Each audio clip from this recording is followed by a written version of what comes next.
Comments on this. I can't even begin to tell you how dangerous this act is.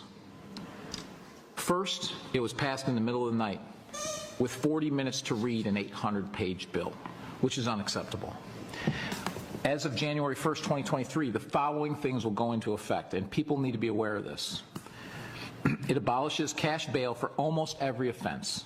This includes, but isn't limited to, kidnapping, armed robbery, second-degree murder, drug-induced homicide, aggravated DUI, threatening a public official, and aggravated fleeing and eluding.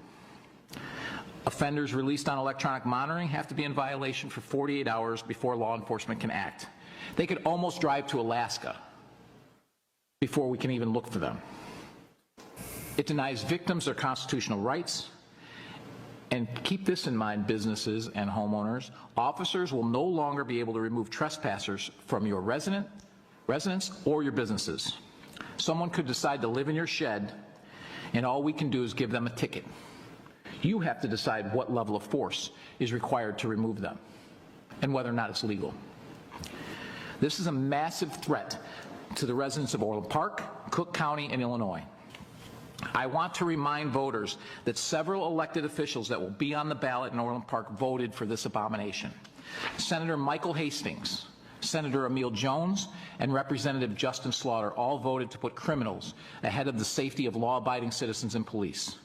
In particular, Senator Hastings, who personally told me that that he had a family and that this bill was horrible and there was no way he would vote for it. An outright lie that, in my opinion, disqualifies him to hold his office. I will gladly cast my vote for this resolution and demand the repeal of the Orwellian-named Safety Act. But it doesn't end here. There is currently a bill in front of the House to remove school resource officers from our schools, which means no resource officer at Sandburg High School. The city of Chicago has already done this.